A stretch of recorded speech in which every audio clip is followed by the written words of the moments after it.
For more media content from Grace Community Church in San Antonio, Texas, go to gccsatx.com. Media used by permission of HeartCry Missionary Society. Visit us online at heartcrymissionary.com.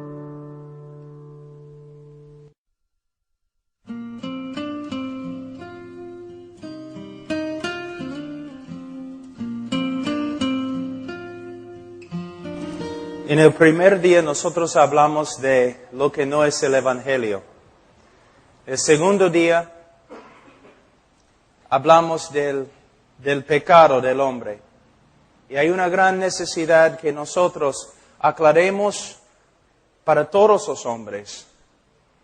¿Cómo ve Dios al hombre? Necesitamos hablar del pecado. Necesitamos ser fuertes. No debemos ser cobardes, debemos hablar del pecado, pero siempre con un corazón lleno de compasión, amor, misericordia. Hablamos ayer del Evangelio. Muchos en el día de hoy, cuando hablan de la cruz del Calvario, hablan de los sufrimientos de Jesucristo, los sufrimientos físicos causados por los hombres. Y sus sufrimientos físicos son importantes. No debemos dejar de predicar acerca de los sufrimientos físicos de Cristo. Pero a la vez, en el día de hoy, ustedes son testigos. Cuando ustedes han escuchado a un predicador predicando sobre la cruz, ¿cuántas veces has escuchado a un predicador hablando de Cristo sufriendo bajo la ira y la furia y el aborrecimiento de Dios contra el pecado?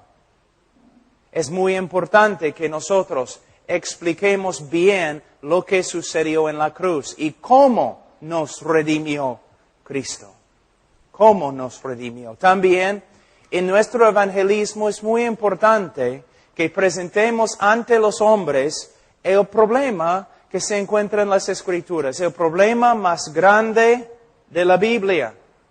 Si Dios es justo, ¿cómo puede Dios perdonar? Dios no puede negar su justicia para mostrar amor, misericordia y compasión, sino Dios tiene que satisfacer su justicia por medio de derramar su ira sobre la propiciación que es Cristo. Habiendo satisfecho su justicia, Él puede demostrar amor hacia los pecadores, porque Él ha pagado la pena de su pecado, de su desobediencia. Ahora también es importante hablar de la resurrección. Creo que en la próxima conferencia voy a tener que hacer eso. Debemos enfatizar que Cristo no solamente murió, sino también resucitó, y el significado de la resurrección. Se puede escribir libro tras libro tras libro con respecto a la resurrección de Cristo. Pero con respecto al Evangelio y la predicación del Evangelio a un pecador, es importante enfatizar que la resurrección de Jesucristo fue la señal, la evidencia pública de su Padre, que su Padre había aceptado su sacrificio como paga por nuestro pecado. Ahora, después de predicar el Evangelio, ¿qué debemos hacer?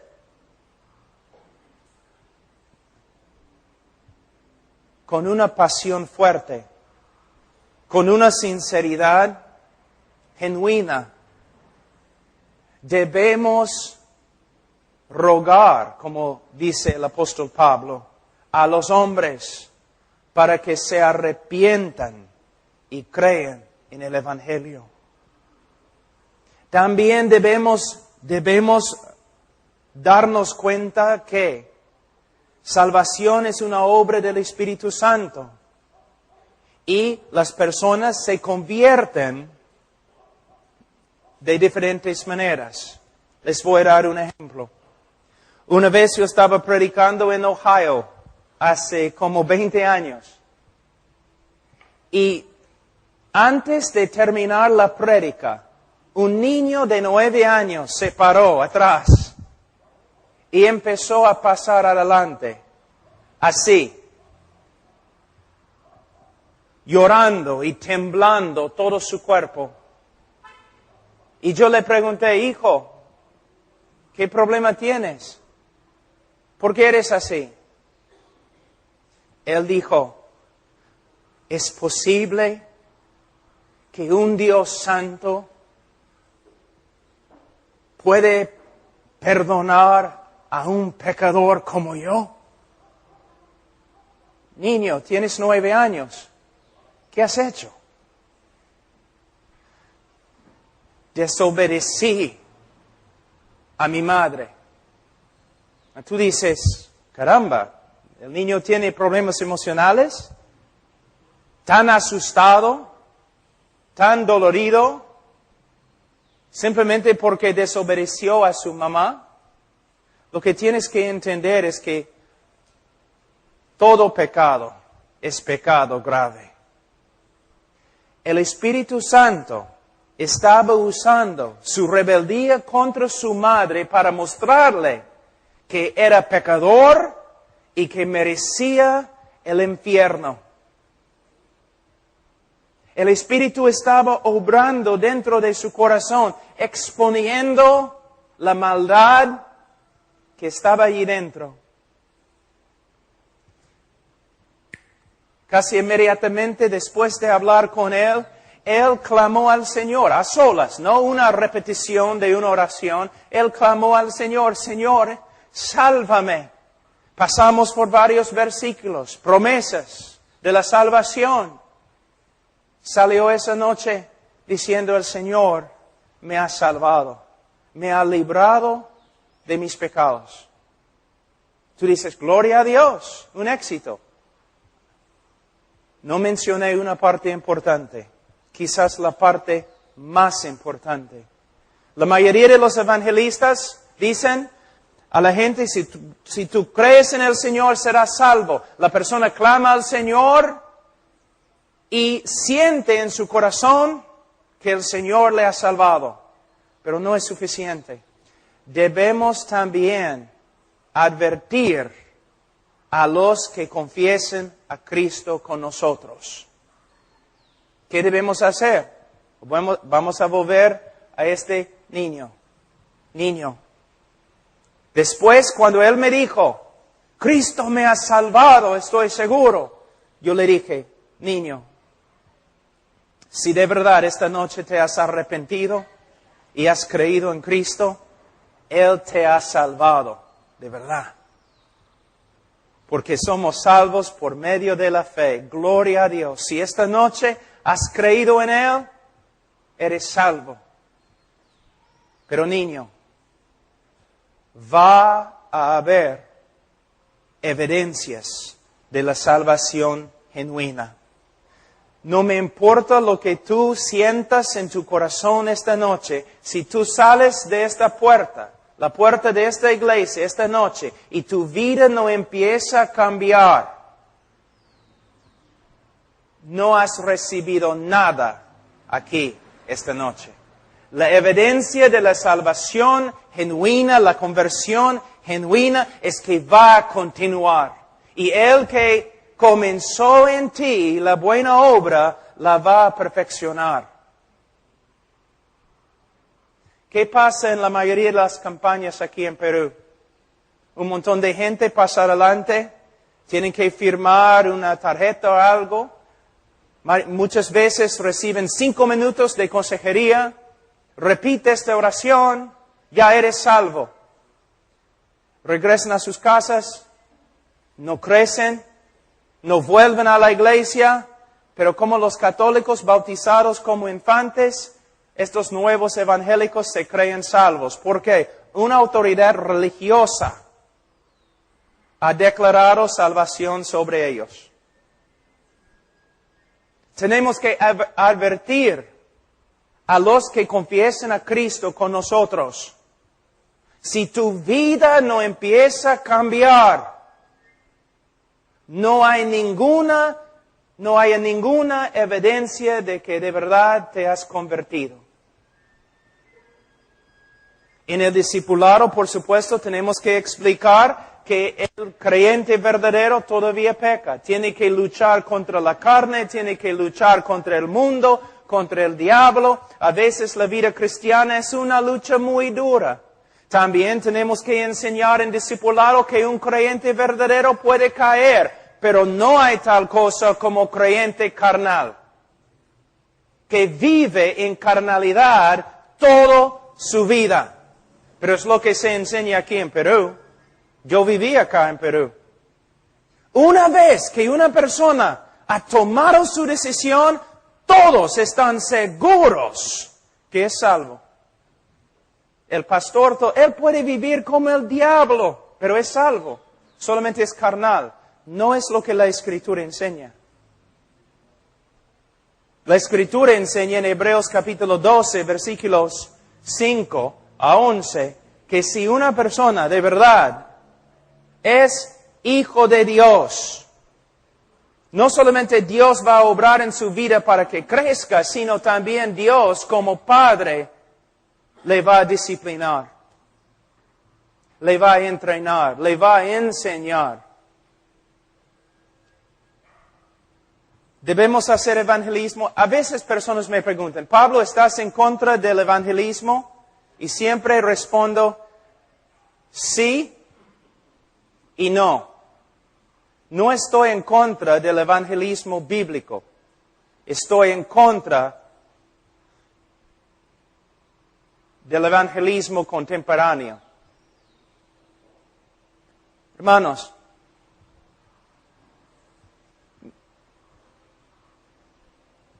pensemos un ratito en lo que estamos haciendo. Y no pueden negarlo. Grandes campañas, música, skits, teatro, entregando ropa, comida, juegos, jóvenes, letreros, luces, una prédica de un hombre muy carismático y luego después una invitación. Y enseñamos ahora a los evangelistas cómo deben hacer las invitaciones. ¿No? Primero, ¿no? ¿Cuántas personas aquí esta noche quieren recibir a Cristo? Todas las cabezas inclinadas, nadie está mirando. ¿Qué es eso? Nadie está mirando. Ahora levanta la mano. Ok, no vas a levantar la mano. Levanta el dedo. Yo veo tu dedo. Ahora que te veo, tienes que pasar adelante porque te he visto. Pasen adelante. Consejería. Mayormente consejería no bíblica. Entrenamos a un grupo de hermanos o jóvenes cómo aconsejar con un folletito que tiene varias etapas. Y si la persona dice sí a cada pregunta, entonces recibe la declaración, eres salvo. ¿Cómo debemos dar una invitación? ¿Sabe qué? Hay algo interesante. Hay un doctor Dallimore, que es uno de los historiadores de la iglesia más grande, vive en Canadá. Y es experto en los puritanos, los bautistas de antigüedad, el evangelismo histórico. Y un amigo mío lo llamó una vez. Dijo, ¿y cómo invitaron a los puritanos y los bautistas tempranos? ¿Cómo invitaron ellos a los pecadores para que reciban la salvación? Y él dijo, bueno, desde el comienzo de su sermón hasta el fin, estaban proclamando a los hombres, Vengan a Cristo, vengan a Cristo, vengan a Cristo. Reciben a Cristo, creen en Cristo, arrepiéntense. Pero si los puritanos no, y los bautistas tempranos no daban invitaciones como nosotros, ¿cómo sabían cuando una persona de verdad se convertía? Y él dijo, fácil. La persona seguía en la iglesia y seguía creciendo en santidad. Ahora nosotros, ¿cómo sabemos en las campañas en el día de hoy que una persona ha recibido a Cristo? Porque ha repetido una oración con nosotros y nunca regresa a la iglesia. Y no crece en santidad. Tenemos 400 decisiones, quizás 3 personas reciben a Cristo, tú dices gloria a Dios, ellos vienen a la iglesia, reciben discipulado, pero hay más que 300 personas ahora engañadas por causa de nuestra manera de hacer evangelismo. Podemos dar invitaciones, por supuesto, pero debemos dar invitaciones bíblicas. Arrepiéntense, cree en el Señor Jesucristo y serás salvo. Si quieres recibir consejería esta noche, pasa adelante, no tengo ningún problema. Pero cuando pasen adelante, deben recibir la consejería bíblica de alguien que conoce la Biblia. En vez de una persona que no sabe nada de salvación, pero sabe cómo repetir un folletito.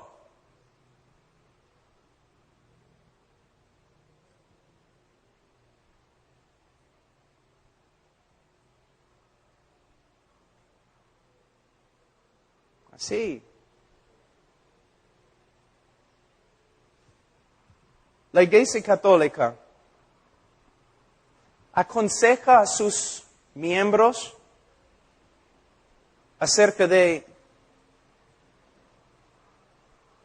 la salvación y cómo puede una persona saber que es salvo. No, nunca. Ellos asumen que todos los miembros en su iglesia, todos los católicos son salvos. Es lo que asumen. Es lo mismo con los evangélicos en el día de hoy. Después de repetir una oración, asumimos que la persona es salva. Pero los bautistas tempranos no eran así. Para nada. El apóstol Pablo no era así. Cuando una persona, mira, en la iglesia a veces, el predicador da una invitación, una persona pasa adelante. La persona habla quizás 2-3 minutos con una persona mientras el pastor está hablando y la música está siendo tocada. Después de 5 minutos de consejería, el pastor baja y dice, ven acá, hermano. Y presenta a la persona, mira, tenemos un nuevo hermano, es parte de nuestra familia, es creyente ahora, va a ir al cielo. Después de 5 minutos de consejería, pastor, ¿tú puedes decir todo eso? Y el problema es, y nunca jamás vas a tocar el tema. Es salvo. Ahora hay que discipularlo. Es la razón por la cual estamos discipulando un montón de personas que no son ovejas. Y por esta causa el discipulado no funciona. ¿No sería mejor, pastor, dar una invitación con pasión? Si quieres ser salvo, ven a Cristo, arrepiéntete, cree en el Señor Jesucristo y serás salvo. Si necesitas consejería, pasa adelante. Y de ahí, pasar mucho tiempo con esta persona. Y si quieres presentar a la persona a la iglesia, quizás sería mejor presentar a la persona de esta manera. Esta noche, este hombre ha venido, ha confesado a Cristo Jesús como su Señor y Salvador. Gloria a Dios. De verdad, si esta noche él se ha arrepentido y ha creído el Evangelio, es salvo. Pero en nuestra iglesia amamos a los hombres. Y nosotros queremos tener bastante cuidado con su salvación. Entonces, en las semanas que vienen vamos a estar entrando en tiempo de estudio con este hombre para asegurar bíblicamente, para que él venga a tener una seguridad bíblica con respecto a su salvación. Y lo vamos a presentar a la iglesia como hermano bíblicamente en su bautismo. En su bautismo. Y también vamos a predicar a la iglesia, miembros de la iglesia, tienen que darse cuenta. Muchos de ustedes han confesado a Cristo como Señor y Salvador. Muchos de ustedes han sido bautizados, pero muchos de ustedes no viven como creyentes. No crecen. No crecen en la madurez, no crecen en conformidad a Cristo. Deben entender que puede ser posible que no hayan recibido a Cristo, que no conocen a Cristo. Tenemos que examinar nuestras vidas. Tenemos que probar nuestras vidas a la luz de las Escrituras. Como dice Pablo en 2 Corintios capítulo 13, versículo 5. Hermanos, no podemos simplemente asumir que una persona es cristiana simplemente porque una vez en su vida repitió una oración con nosotros. No es bíblico. No es bíblico. Como dije, una ilustración en la primera prédica. A veces, una persona pasa adelante y de verdad el Señor ha obrado en su corazón. Se ha arrepentido, ha creído. Así, 5 o 10 minutos, la persona de verdad confiesa a Cristo y parece hay fruto de arrepentimiento y fe, pero todavía debemos advertir a esta persona que si su vida no empieza a cambiar, es evidencia que no es cristiana. Pero también hay personas que van a venir preguntando, buscando consejería, y no van a recibir a Cristo en 5 minutos. Quizás van a recibir a Cristo en 5 meses. Pero ¿qué hacemos nosotros? No, tenemos que tener una decisión esta noche. Tenemos que tener una decisión esta noche. No. Tenemos que seguir las Escrituras y la obra del Espíritu Santo que es soberano. Él puede obrar en la vida de un hombre como Él quiera. Una vez había una mujer que se acercó después de una reunión que tuvimos ahí en Missouri. Se acercó, llorando. Pastor Pablo, he destruido mi vida con el pecado. Está bien, vamos a hablar. Nos sentamos, hablamos. No sé por qué, pero le pregunté,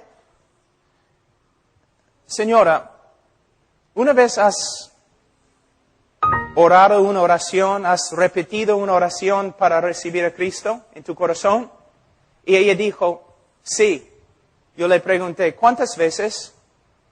6. No funcionó, ¿no?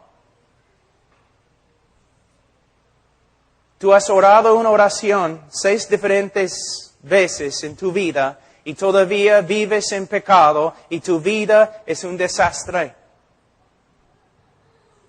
Pastor Pablo, ¿qué debo hacer? Bueno, debes arrepentirte y creer el Evangelio. Pero ¿cómo puedo hacerlo? Solo Dios. Solo por medio de Dios. ¿Qué debo hacer? ¿Estás arrepentido? Bueno, me da miedo porque no tengo arrepentimiento. ¿Crees? Bueno, yo sé que es el Hijo de Dios, pero no dependo de Él. Yo no entiendo. Entonces pasamos por las Escrituras. Al final yo le dije, señora, vete a tu casa. Pero pastor, tengo tanto miedo. Que bien, vete a tu casa. Métete en tu cuarto y busca al Señor hasta que te salve. Se fue a su casa, regresó la próxima noche y dijo, regresó como un desastre. Y ella dijo, busqué y busqué al Señor toda la noche, no tengo paz. Mujer, yo no te puedo dar paz. Yo no te puedo dar paz. Pero Pastor Pablo, estás pensando, ¿por qué no ores con ella? 6 pastores ya han orado con ella. Y no le ayudó. Pastor, ¿qué hago? ¿Todavía no tienes paz? No. ¿Todavía no tienes seguridad de salvación? No. Vete a tu casa. ¿Y qué hago? Busca al Señor hasta que te salve. La próxima noche su papá estaba en la iglesia, estábamos allí orando antes del servicio, antes del culto, estábamos orando, la música empezó, entonces él se fue a su asiento y yo regresé a la primera fila. Yo estaba orando, llorando, Señor, salva esa mujer. Y de repente sentí que alguien se sentó a mi lado. Abrí mis ojos, la mujer, con un gozo como ni puedo describir. Yo le pregunté, ¿y qué pasó? Anoche busqué al Señor casi toda la noche. Por fin caí en sueño. Yo no podía más. Pero esta mañana, cuando me desperté, el momento que empecé a buscar al Señor, Él confirmó con el Espíritu Santo todas las promesas acerca de salvación que yo estaba leyendo. Y el Espíritu Santo testificó a mi corazón que ahora soy hija de Dios. Es el poder de Dios en la salvación en vez de un rito evangélico. Hemos reducido el Evangelio de Jesucristo a nada más que debes tomar tu decisión. ¿Y sabe qué? Es la idolatría de decisionismo. Yo puedo ir a muchos de tus convertidos, las personas que se han convertido contigo. Yo puedo ir a ellos. Yo puedo preguntarles, ¿y si murieres ahora mismo, dónde irías? ¿Al cielo? ¿Por qué? Tomé mi decisión. Tomé mi decisión. Están confiando en la sinceridad de su decisión. La respuesta correcta es, estoy confiando en Cristo. Estoy mirando a Cristo. Cristo murió por mí. En Él confío. Él ha obrado en mi corazón. Me ha cambiado. Soy una nueva criatura. Mira cómo es nuestro evangelismo en el día de hoy. Hermanos, después de casi 25 años predicando, estoy harto con lo que veo. Y yo sé que muchos están enojados conmigo. Eso no me agrada, pero no voy a retroceder. En mis propias campañas, en grandes auditorios, muchas personas tomando su decisión, pero que nunca caminan con Cristo. Ni vuelven a la iglesia, o vuelven a la iglesia, pero fuera de la iglesia viven como cristianos carnales. Hermanos, el Evangelio es el mensaje más precioso que existe. Cristo murió por los hombres. No podemos reducir este mensaje tan importante a algunas leyes espirituales. O 4 o 5 cosas que Dios quiere que sepas. tampoco podemos invitar a los hombres a Cristo de una manera no bíblica. Arrepiéntete, cree. Pero, pastor, ¿qué significa arrepentirme? Abrimos la Biblia, explicamos lo que sucede bíblicamente cuando una persona se arrepiente. Porque no debemos usar palabras que no podemos explicar, definir. No debemos dar un mandamiento a los incrédulos que no explicamos. Pastor, ¿cómo sé si me he arrepentido? Y cree el Evangelio. Pero pastor, ¿qué significa? De nuevo, abriendo la Biblia, explicando.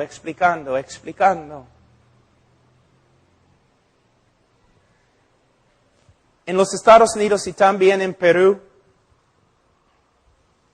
he escuchado muchas veces líderes diciendo, tenemos que discipular más. De verdad, tenemos que discipular más.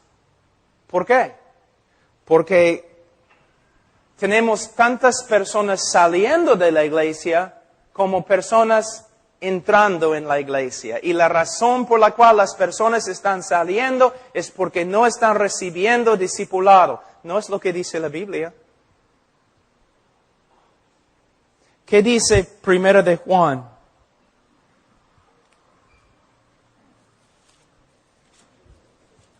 Capítulo 2, versículo 19. Salieron de nosotros, pero no eran de nosotros, porque si hubiesen sido de nosotros, habrían permanecido con nosotros, pero salieron para que se manifestase que no todos son de nosotros.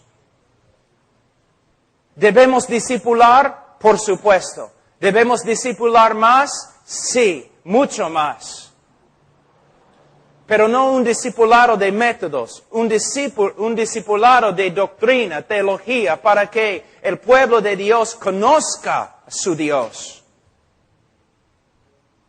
Pero ¿por qué salen de nosotros? ¿Por qué no quedan allí en el camino del cristianismo?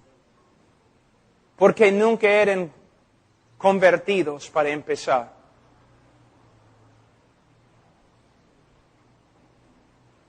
La razón por la cual nuestros convertidos son tan carnales es porque son carnales. Nunca han sido convertidos. De verdad, nunca han tenido la oportunidad, porque el mensaje que predicamos muchas veces no es el Evangelio. La invitación que damos es muy superficial y nunca damos advertencias acerca de cómo uno puede tener una seguridad bíblica de la salvación.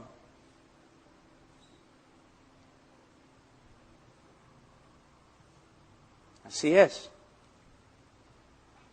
Hermanos, la razón por la cual soy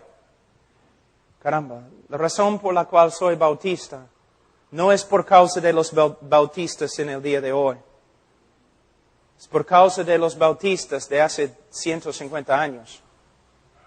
Si Spurgeon podría regresar hoy día y ver a una iglesia bautista y las prédicas en las iglesias bautistas, él dejaría la iglesia bautista.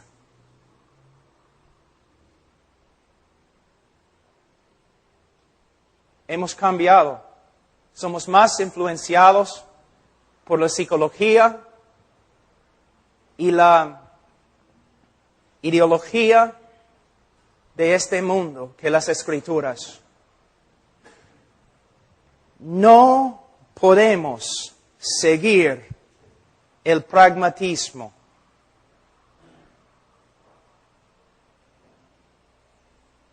Tenemos que seguir la doctrina bíblica.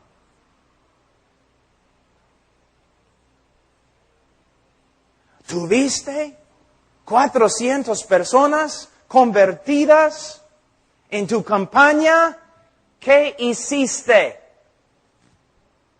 ¿Qué método usaste? ¿Qué tipo de música tocaste? ¿Dónde colocaste las luces? Quiero ver tu propaganda. Proviene del hereje Alberto Fini, que básicamente dijo, nosotros podemos salvar a los hombres por medio de organizar bien nuestras campañas. Pero la Biblia enseña, el hombre se salva cuando el Evangelio de Cristo se predica bíblicamente y el Espíritu Santo de Dios regenera los corazones de los pecadores depravados.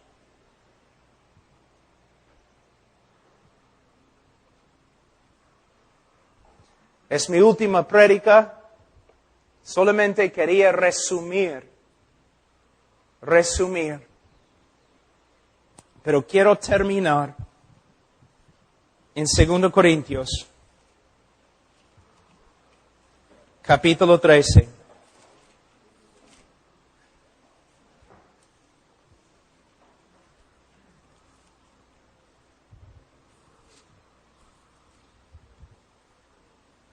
Versículo 5. Muchos en la iglesia en Corinto no andaban bien. Fíjate que ni una vez Pablo les pregunta, ¿había un tiempo en la vida de ustedes que oraron para recibir a Cristo? Ni una vez. Pero él dice lo siguiente, examinaos a vosotros mismos si estáis en la fe. Probaos a vosotros mismos. ¿O no os conocéis a vosotros mismos que Jesucristo está en vosotros, a menos que estéis reprobados? 2 Corintios 3 y 5. Pastor, con los supuestos hermanos en tu iglesia, ¿cuándo es la última vez que fuiste a uno de ellos usando este texto? Hermano, tú confesaste a Cristo. Hermano, fuiste bautizado. Hermano, te has identificado con nuestra iglesia, pero ahora estás viviendo como un incrédulo. Es posible que eres un incrédulo. Vamos a sentarnos principalmente con el libro de 1 de Juan. Vamos a sentarnos.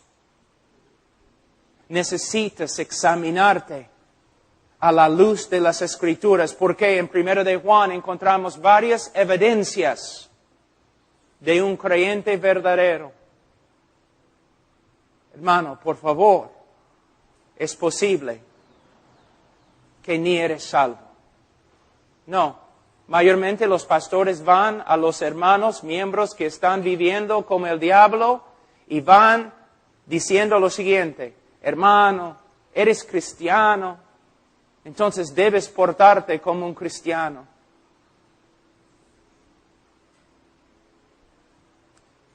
No. Tengo una pregunta. ¿Cuántos de ustedes, levanten la mano, saben que 1 de Juan fue el libro, la carta 1 de Juan fue escrita principalmente para darnos las varias evidencias de la conversión verdadera? Levanten la mano. No mienten, simplemente levanten la mano. ¿Cuántos pastores, no levanten la mano, pero cuántos pastores aquí han usado 1 de Juan para enseñar a su congregación y a una oveja descarriada las evidencias bíblicas de la conversión verdadera? Hermanos, ¿por qué? Porque hemos aprendido métodos en vez de aprender las Escrituras. En 1 de Juan capítulo 5, versículo 13. Estas cosas, ¿cuáles son estas cosas? 1 de Juan. Estas cosas os he escrito a vosotros, a la iglesia, que creéis en el nombre del Hijo de Dios para que sepáis que tenéis vida eterna. Hermanos, a través de la historia de los bautistas, de los presbiterianos, congregacionalistas, aún metodistas, a través de la historia de las iglesias bíblicas en los últimos, 100, 200, 300, 400 años. Este libro fue escrito, fue enseñado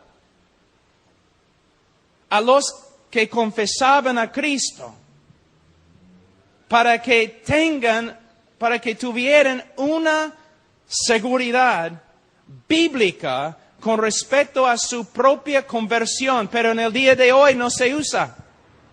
Porque si un hermano duda su salvación, mayormente la pregunta es, hermano, ¿me dices que estás dudando tu salvación? Sí. Bueno, voy a hacerte algunas preguntas. ¿Había un tiempo en tu vida cuando oraste y pediste a Cristo que entraras en tu corazón?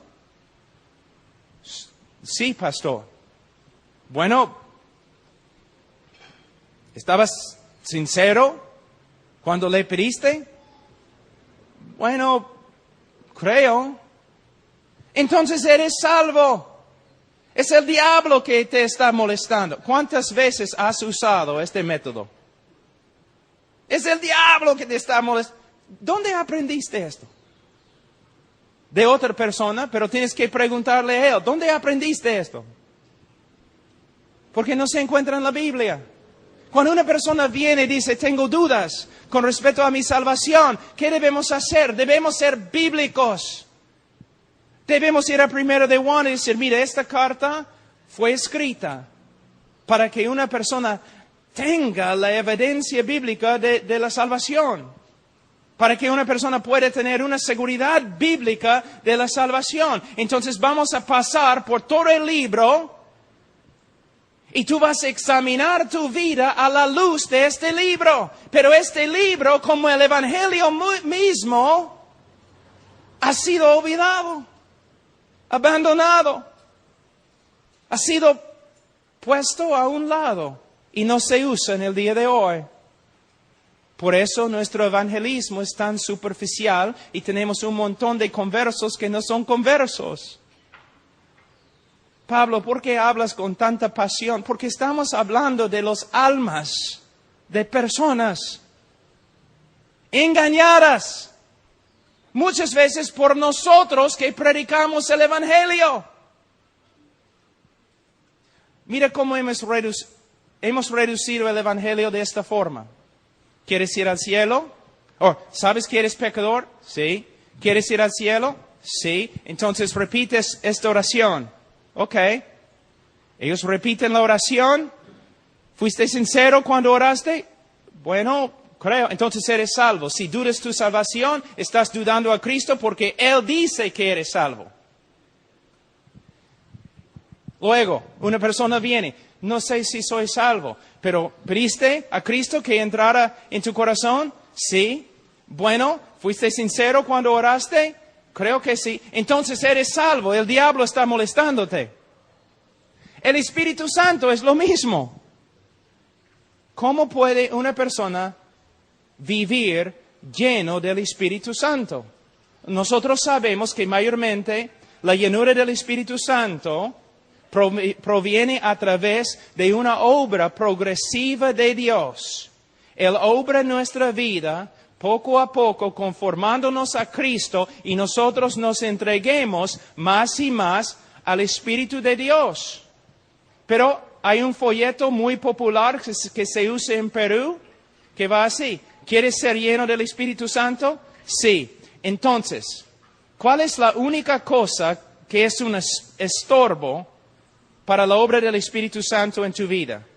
Bueno, mi pecado. entonces tienes que confesar tu pecado. ¿Ok? La persona confiesa su pecado. ¿Has confesado todos tus pecados? Sí. Bueno, la Biblia dice en Efesios capítulo 5 que es la voluntad de Dios que seas lleno del Espíritu Santo. Entonces, ora al Señor conforme a su voluntad para que Él te llene del Espíritu Santo. La persona lo hace. ¿Oraste? Sí. Sinceramente, sí. Entonces, por fe tienes que creer que estás lleno del Espíritu Santo. ¿Puedes ver? 3 diferentes ritos que hemos creado. ¿Cuántas personas han leído esos folletos? ¿Ninguno? Sí hay. Yo viví acá. Pero cuando una persona viene y dice, no sé si soy salvo, yo voy al libro de Primera de Juan y digo, ok, vamos a tomar un examen. Juan 1, 5. Este es el mensaje que hemos oído de Él y os anunciamos. Dios es luz y no hay tinieblas, ningunas tinieblas en Él. Significa que Dios es santo, sí, pero mayormente en el contexto de Primera de Juan, esta iglesia fue atacada por un grupo que al final llegó a ser los gnósticos. Y ellos enseñaron que Dios era un Dios esotérico, oscuro, y nadie podía conocer a Dios y nadie podía conocer su voluntad. Pero Juan está diciendo no. Él está diciendo Dios es luz. ¿Qué significa? Dios ha revelado su carácter y ha revelado su voluntad a nosotros. Él nos ha mostrado quién es y lo que quiere. Él sigue en versículo 6. Si decimos que tenemos comunión con Él, si decimos que somos cristianos y andamos en tinieblas, mentimos y no practicamos la verdad. Mentimos y no somos cristianos. Entonces, ¿qué quiere decir? Si una persona dice que es creyente, pero vive en oscuridad, que significa vive de una manera que contradice lo que sabemos de Dios y contradice lo que sabemos de la voluntad de Dios, él es mentiroso cuando dice que es cristiano. La palabra andar es muy importante en el griego. La palabra andar es pateo. Pateo. Aquí es peripateo. Significa andar por todos lados. Una persona, un cristiano peca, sí puede pecar, pero hay una diferencia entre un creyente que peca y lucha contra el pecado y un creyente cuyo estilo de vida es un estilo de caminar en pecado, practicar el pecado. Y lo que él está diciendo aquí es cualquier persona que se dice cristiano, pero su estilo de vida, cuando mires su vida, muchos meses o años, su estilo de vida contradice lo que Dios ha revelado acerca de sí mismo, contradice lo que Dios ha revelado acerca de su voluntad, la persona es mentiroso cuando dice que es creyente. La segunda prueba, en capítulo 1, versículo 8, si decimos que no tenemos pecado, nos engañamos a nosotros mismos y la verdad no está en nosotros. Versículo 10, si decimos que no hemos pecado, le hacemos a Él mentiroso y su palabra no está en nosotros. Si negamos que tengamos pecado, no somos cristianos. ¿Qué quiere decir? Una de las marcas o evidencias más grandes del cristianismo no es perfeccionismo. Una de las evidencias más grandes de que uno es cristiano es que él es sensible al pecado en su vida. Y cuando peca, el Espíritu Santo le convence de su pecado y él se arrepiente y él confiesa su pecado. No puede vivir con pecado escondido en su corazón. Por un tiempo, quizás, pero como un estilo de vida, jamás. ¿No es interesante, pastores, que muchas veces las personas más entregadas en tu iglesia son los que más confiesen su pecado? ¿Y los hombres más carnales en tu iglesia nunca se preocupen por su pecado? ¿No es interesante? Una vez, pastor, has predicado y el Espíritu Santo ha obrado y personas comienzan a quebrantarse con respecto a su pecado en la iglesia. ¿No es interesante que casi siempre las personas que se quebrantan son las personas más dedicadas a la obra? Y los miembros más mundanos se sienten allí tranquilos. Es la diferencia entre un creyente y no creyente. Una de las evidencias más grandes de la salvación es que el creyente verdadero, primera prueba, va a caminar, vivir un estilo de vida que es conforme a lo que Dios ha revelado acerca de sí mismo y es conforme a lo que Dios ha revelado con respecto a su voluntad. Otra evidencia del cristianismo verdadero es que el cristiano verdadero, cuando peca, va a ser sensible a su pecado, se va a arrepentir y va a confesar su pecado. Y confesión no significa, Señor, perdóname. Esa no es confesión. Señor, perdóname, cada noche, ¿no? Antes de dormir, perdóname, si he hecho algo. Hermano, pregúntame, ¿has hecho algo? Si he hecho algo, perdóname. Esa no es confesión. La palabra confesión proviene de la palabra griega homologeo, que significa hablar lo mismo. Confesión es cuando el Espíritu Santo, a través de la palabra de Dios o a través de un hermano, el Espíritu Santo te muestra que has pecado un pecado específico. Por ejemplo, te has enojado con un hermano.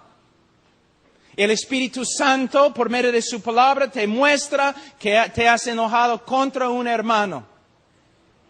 Confesión es cuando tú dices, Señor, lo que tú dices acerca de mí es verdad. Estoy de acuerdo contigo. Tú dices que me he enojado con un hermano. Tienes razón. Yo confieso, he pecado. Me he enojado con un hermano. Perdóname.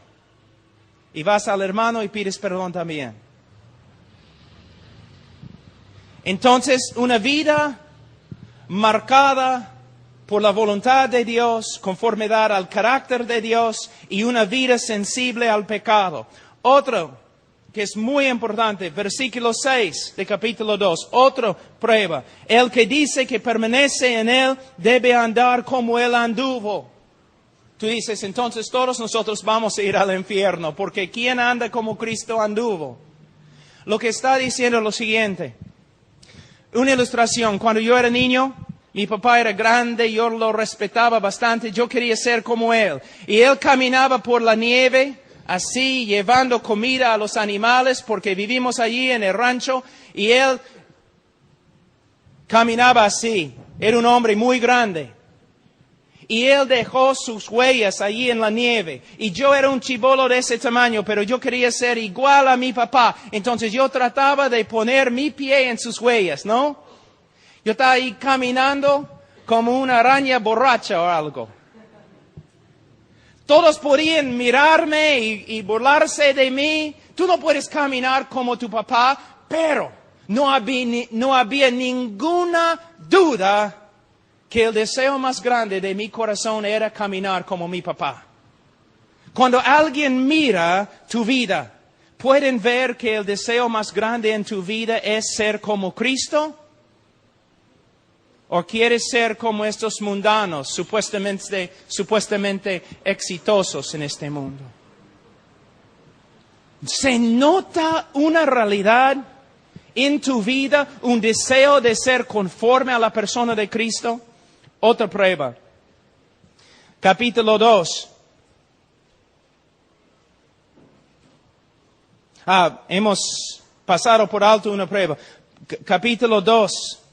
Versículo 3. En esto sabemos que nosotros le conocemos. ¿Cómo podemos saber que de verdad conocemos a Cristo?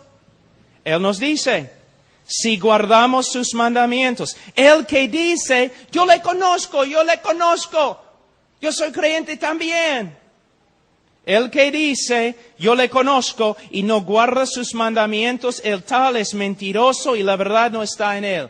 Ahora, ¿qué significa? Porque acabamos de aprender que el cristiano verdadero peca.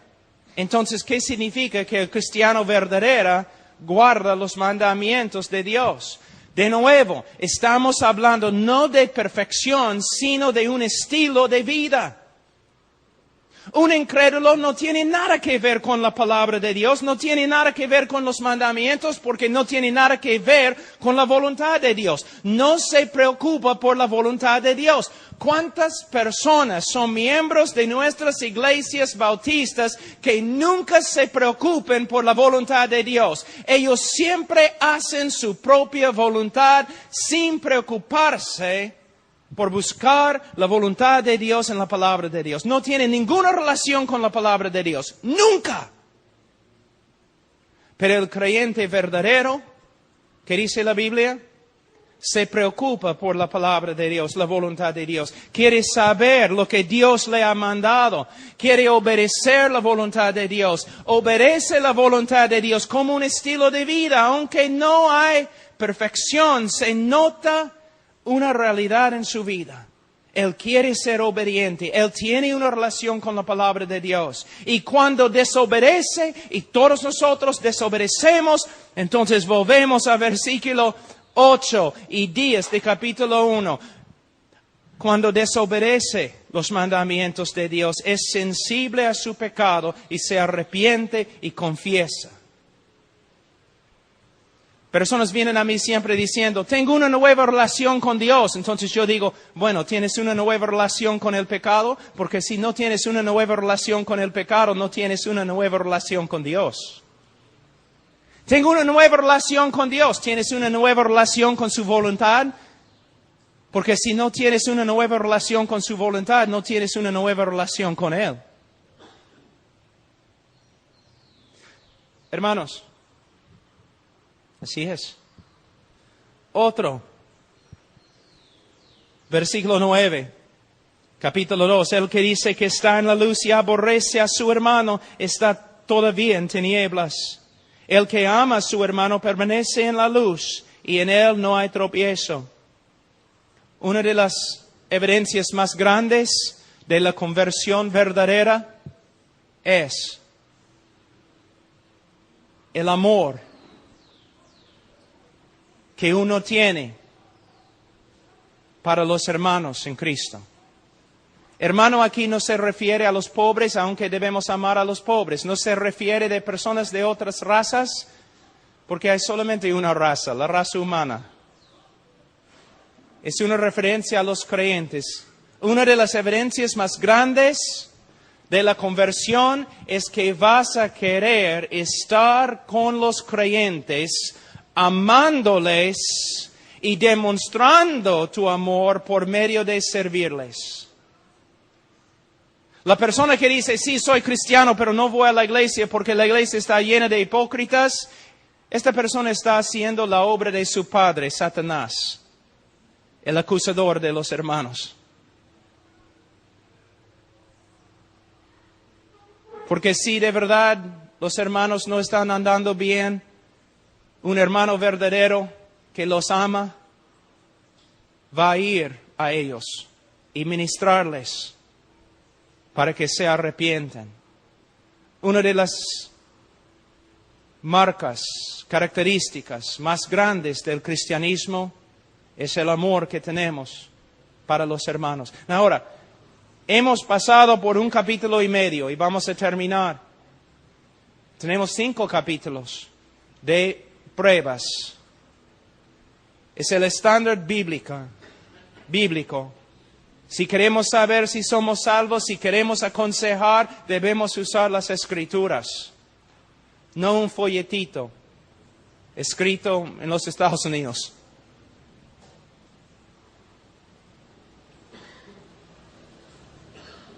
Solo para mostrarles cómo podemos malinterpretar un texto. La Biblia dice que debemos amar a los hermanos.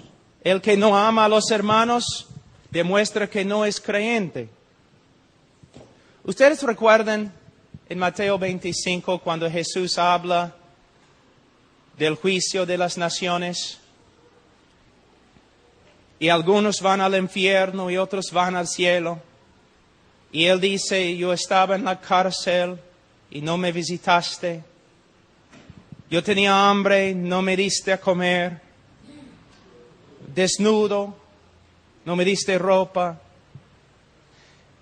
Con este texto nosotros decimos, bueno, debemos tener ministerios en la cárcel y debemos dar ropa a los pobres.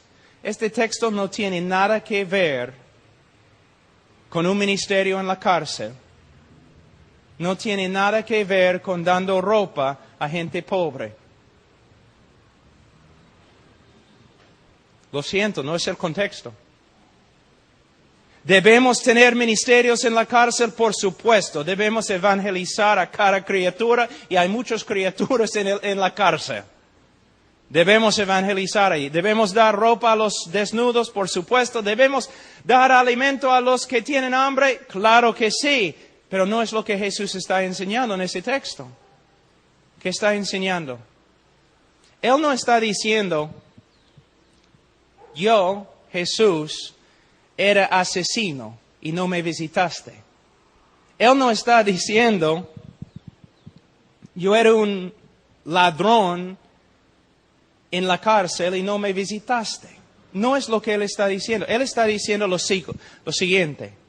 Él está hablando de que la característica más grande del creyente verdadero, oveja verdadera, es amor para con los hermanos. Y Él usa una ilustración muy potente. Él dice lo siguiente. Este es el contexto. Vamos a decir que somos una iglesia escondida ahí en Roma, o en Israel. Una iglesia perseguida y por eso escondida. Y tenemos una reunión escondida, fuera de la ciudad, porque hay hombres que quieren matarnos, meternos en la cárcel. Entonces, cuando estamos regresando a la ciudad, los soldados romanos capturan a nuestros dos pastores. O vamos a decir simplemente, capturan a dos hermanos. Dos hermanos fieles en la iglesia, los soldados romanos los capturan y los meten en la cárcel. En la cárcel en esa época, tú mueres, a menos que alguien te traiga comida de afuera. Tú mueres de frío, a menos que alguien de afuera te traiga ropa. Entonces nuestros hermanos ahora están en la cárcel y van a morir porque los soldados les han golpeado gravemente y tienen heridas. Los hermanos están allí sin comida y sin agua. Entonces nosotros llamamos una reunión como una iglesia. Y nosotros decimos, bueno, tenemos que llevar ropa y comida y medicina a nuestros hermanos que han sido capturados. Y todos dicen, amén. Pero entonces un hermano se para y dice, pero los que lleven la comida y la medicina a la cárcel, bueno, hay soldados ahí. Hay espías ahí. Si yo llevo la comida a ellos, me van a capturar también y voy a estar en la cárcel también. Ahí es la prueba. ¿Amas a tu hermano o no? ¿Vas a ir? Aunque quizás te maten, vas a ir. Es lo que Jesús está diciendo. Él no está hablando de personas en la cárcel que han cometido robo o asesinato. Él está diciendo que la evidencia más grande de que eres oveja es que vas a arriesgar tu vida por los hermanos porque los amas. Pero puedes ver cómo nosotros sacamos un texto fuera de su contexto y decimos que somos bíblicos. ¿He probado mi punto? Hermanos, tenemos que estudiar las Escrituras. No simplemente leer algo y usarlo Es como un evangelista una vez dijo, Apocalipsis 3:20, aquí estoy a la puerta y llamo, si alguno oye mi voz y abre la puerta, yo entraré a él. Yo le dije, después de la reunión, pero, hermano, en el contexto gramático de Apocalipsis 3:20, Jesús no está tocando a la puerta del corazón de un pecador, está tocando a la puerta de una iglesia. Él me dijo, yo sé, Pablo, pero funciona. Pero hermano, pragmatismo es muy peligroso. No debemos hacer algo porque funciona. Debemos hacer algo porque es lo que la Biblia enseña. ¿Podemos decir a los pecadores que Cristo está llamando? A veces aún podemos usar este texto como una ilustración. Creo que sí, no voy a pelear. Pero debemos tener bastante cuidado porque la mayoría de las personas en los Estados Unidos y también en Perú creen que Cristo está tocando a la puerta del corazón de un pecador en ese texto cuando no es así. Está tocando a la puerta de una iglesia rebelde y fría. ¿Ves? No tenemos el derecho de torcer las Escrituras simplemente porque funciona. Oremos.